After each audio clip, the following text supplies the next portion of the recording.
There we go. Thank you. Thank you for allowing me to moderate the session.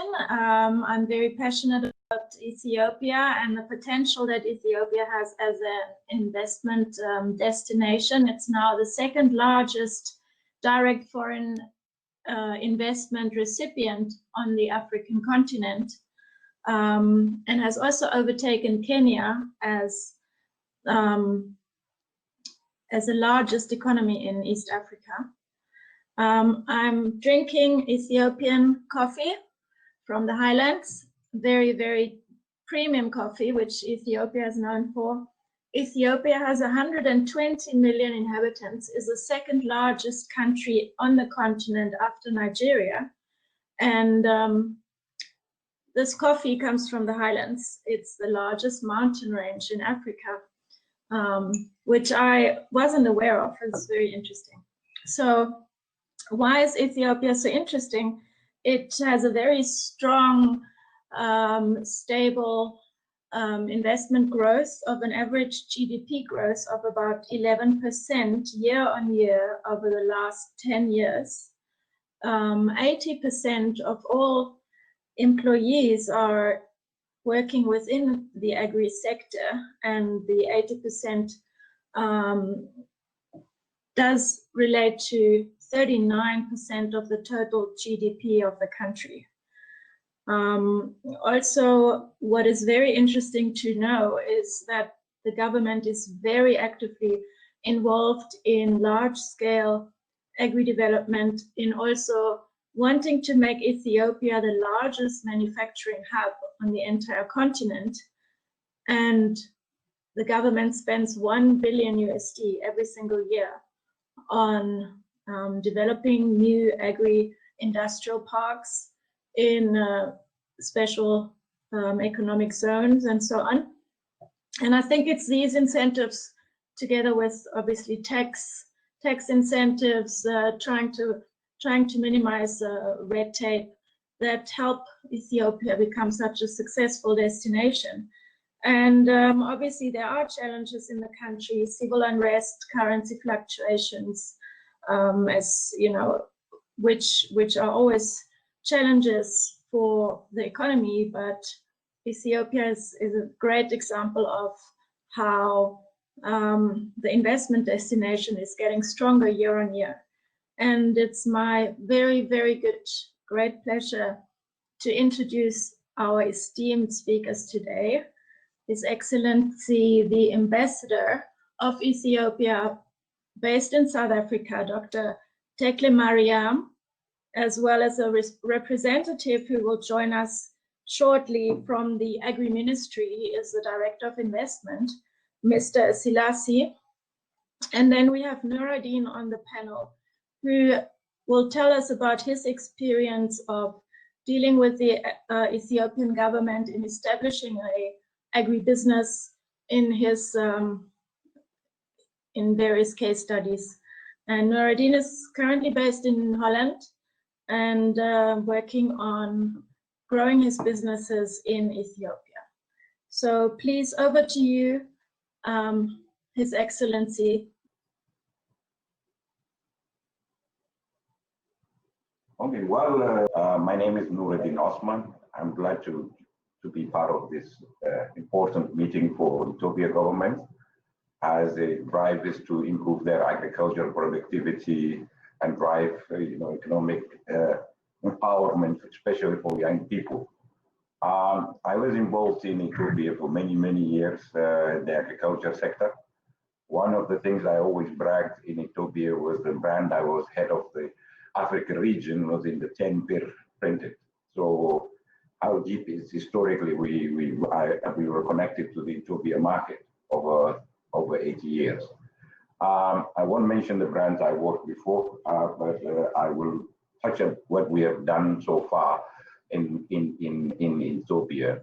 One of the area I focused was the Klumsa Research Center outside Addis, and worked very closely with the German government and established the most advanced training for the agricultural mechanization.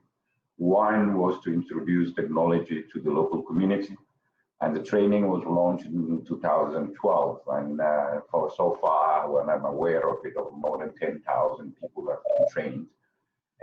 The basic crop establishment, crop nutrition, crop protection, how to use modern machinery. It was the biggest project I've done in Ethiopia that was combined with German industry, and all of us contributed equipment to Kulumsa Center. Kulumsa Center has all the equipment, mechanization that you need in terms of even cutting grass, establishing the crop, planting machine, plowing. All this equipment was introduced to really help the extension workers, Minister of Agriculture, to introduce them these technologies that have been very successful. That we hope that I can get involved again in the project, as this time driving my own private business. One thing that Ethiopia has better than West Africa is a clear land. One area is the fast land, a very valuable land, but most important, the land doesn't require a heavy capital upfront to clear the land. So you can actually start day one, preparing the land and planting crops. Obviously, Ethiopia has also logistic hub, the biggest hub in the continent. I think there is huge opportunity to expand the success in the coffee sector, success in the horticulture, especially greenhouses. There's an opportunity to expand other products. So we are very much interested going into the blueberries. There's a huge opportunity. There's one of the fastest growing crops at the moment in the world. Based on the benefit, health benefit, antioxidant, and many other health benefits. So we see that demand is going really fast.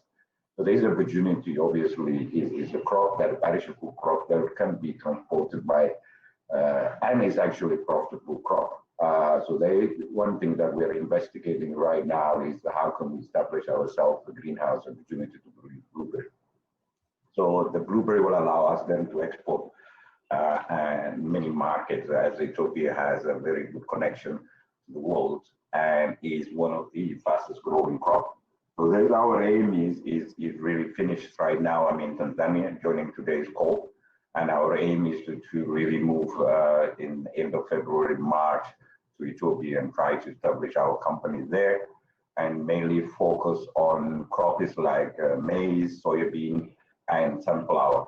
Mainly for edible oil, as you know, and may not know, least traded crops in Africa today is edible oil. Less than 1% inter-Africa trade happens in sunflower oil. So that we know sunflower is the basic oil that we use day to day to cook all the foods. So there's huge opportunity to establish sunflower processing plant with the government driving and manufacturing, and really attracting investors that could add crop value. We believe there is also opportunity to grow sunflower in Ethiopia. So those are the two crops that we are investigating right now. Sunflower as edible oil, as the demand is there, and a blueberry for the export market. So we hopefully to start our project in early the second quarter next year. I will stop there and give it back to the ambassador showing the right time, so he can take it from there. Perfect. Over to you. I'd like to thank everyone who joined us, and also our moderator, Julia, for creating this opportunity within the Investment Food Forum 2020. I would like to briefly make our presentation on behalf of Alemayehu as well, and also our colleagues from Ministry of Foreign Affairs. Julia, thank you so much. As I said, the agricultural investment potential and its opportunities in particular, and also the general investment opportunities in Ethiopia is, I could say this is a virgin land. Ethiopia is a virgin land for all kinds of investment, with a population of more than 110 million, which of course the coming census will reveal the exact number, but this is the second populous nation in the continent, and it's also a fast growing one. So if you bring those two factors together, the population size, which is the second in the continent, and also the fast-growing economic dynamics in the country, this is one of the best places in the continent to consider as an investment destination. In fact, we say this is a golden opportunity for all of us, particularly our continental partners, who would like to start their business in the continent, making Ethiopia as an entry, and then expand from there to neighboring African countries, as well as to European, Asian, Middle East, and so on. So I'd like to say upfront, the Ethiopian investment sphere is very much open to attract in all sectors, above all through the homegrown economic reform mechanism. We have identified 5 major areas. The first and number one is agriculture and agro-processing. Julia, as we discussed today on the Investment Food Forum, declaring that Ethiopia is prioritizing agriculture and agro-processing as a number one investment area, it means it comes with its own all kinds of policy complements, incentives, prioritizations, and whatever you may have. And these also factors in terms of foreign currency allocation, foreign partnership inclusion, and also accessing many markets, as many markets for the same reason. So when we say this is a sector that is prioritized in the nation as also part of a homegrown economy, it means it has several implications. What I should say straightforward is for all of you, in fact, who are listening at this very forum, and through the communications which has to reach out, is that this is a golden opportunity which we shouldn't miss, and which we shouldn't miss never. Because such golden opportunities come at a certain time, and it may not exist all the time. So agro-processing has been well prioritized, well supported, well incentivized, and even the whole nation, the youth dominant population is very much willing, and all kinds of skill which you can create in terms of agriculture and agro-process is very much ready, including the comparative advantage of the youth population. The second one is the manufacturing. Of course, we are now saying the agro-processing, inclusive of other manufacturing arenas, are very much on board of it. And as also I highlighted yesterday, the mining sector, the tourism sector, and the final one is technology, and technological solutions are also very much considered as a wider prioritization. But above all, agriculture and agro-processing is an area which is very much prioritized. As I said again, I'm repeating myself, well incentivized, well prioritized, and the Department of Agriculture, we call it Minister of Agriculture, and also our Minister of Foreign Affairs, they established what you call a joint platform to facilitate and accelerate, including the Ethiopian Investment Commission, whoever is looking and willing to be part of this fast economic growth, and also the huge population, so that we will really partner as things unfold. When it comes to the specifics, as I said earlier, from the total area of 111.4 million hectares of land in the nation, about 74.5 million hectares are suitable for agriculture. What it means is this agriculture potential can always be very favorably used for small agricultural practices, as our farmers does, and also for large scale investment as well, which we are really discussing at this point, and also linking the agricultural inputs with agro-processing practices as well. The altitude and the temperature and everything is very much suitable for all kinds of varieties of agricultural practices. Of course, you know, Ethiopia's economy is predominantly agriculture and agriculture based, what it means is it comes with a very potential of the labor force as well as the psychic force, which can easily integrate it in any kinds of agriculture and agro-processes practices. And agriculture also supports 85% of the Ethiopian population. The reason which I'm mentioning these parameters is when someone is interested to engage in agriculture and agro-processing, in addition to the government prioritization, policy intervention, you have also the realistic background where you can easily initiate the number of investment opportunities, trade opportunities, and technology exchange as well. And agriculture contributes 50% of the domestic gross domestic product, and also 90% of the export value as well.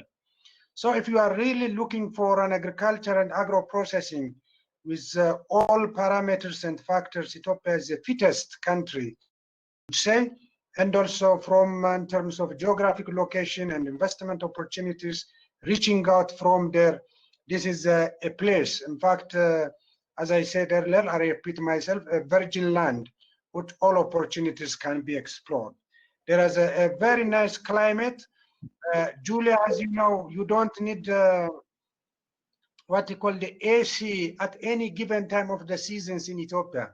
You don't need to waste your energy on those particles whenever you are, whether it is cold or hot. The temperature is what you call a nature-given, well-regulated one with ample arable land, force with a reasonable and easily trainable manpower, and also a reasonable availability of rainfall with a number of range of agroecological zones as well, where you can really plant, as I heard even before, the number of agricultural practices, be it at the livestock level, crops level, floriculture, horticulture.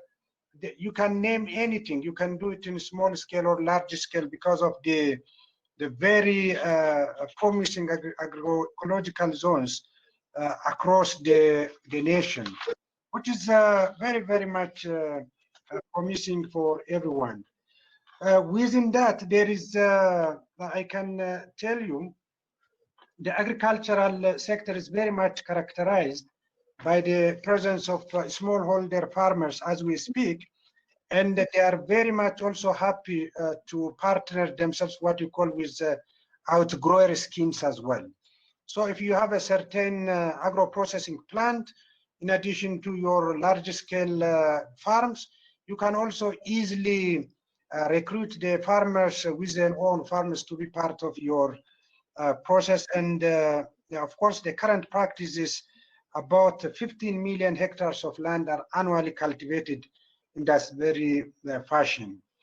Otherwise, based on number of figures so far, about 2.024 million hectares has been transferred to private investors, and 21% of that is foreign direct investment.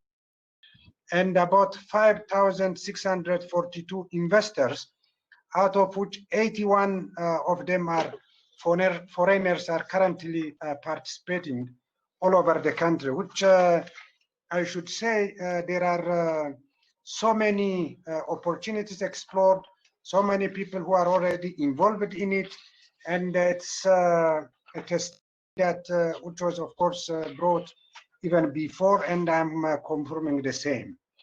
So within total land of about 420,000 hectares of land, close to the 81 investors which I mentioned, the foreigners, are engaged in different aspects.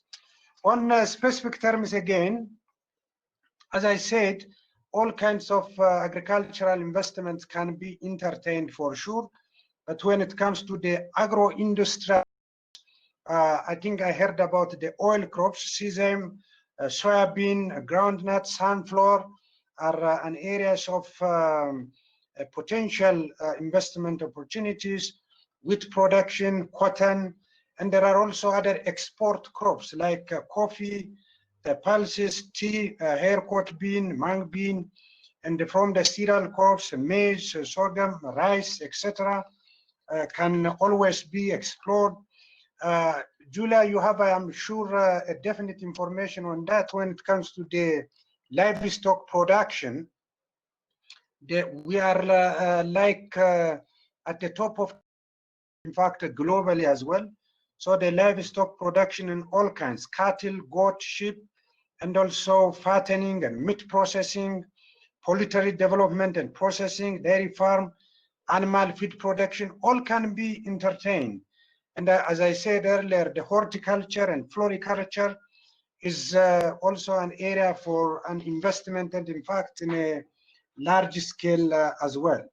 There are market opportunities as well, as you know, and as we mentioned, which you can access very easily across the continent. Of course, when it comes to agriculture and investment, there are enabling factors, investment regulations, and incentives that are always in line with which our interested potential investor can join us by standalone themselves, which requires a minimum capacity of FDI of 200,000, or as a joint venture, which requires about 150,000 USD. Custom duty exemptions on imported capital goods, constructional materials, spare parts, and income tax exemption based on where your project is located. Some of it may even go to 15 years. So there are several arrangements, credit support, and in Ethiopia, land, which is also is given to the public, is also easily available. The government takes those responsibility to make sure things start the sooner possible. We have also 4 integrated agro-industrial parks where any investor can join on what you call a plug and play modality. They may have their own inputs from the field, and also they may have a processing plant on these integrated agro-industrial parks, and also in doing so they can work together with close by farmers, smallholder farmers, and also with other joint ventures in the country. So the agricultural production and its potential as a strategic commodity is given utmost incentives and priorities. As I said, the market potential is very, very huge, and as I said, never explored, never well done, which our partners in this regard can benefit very, very well.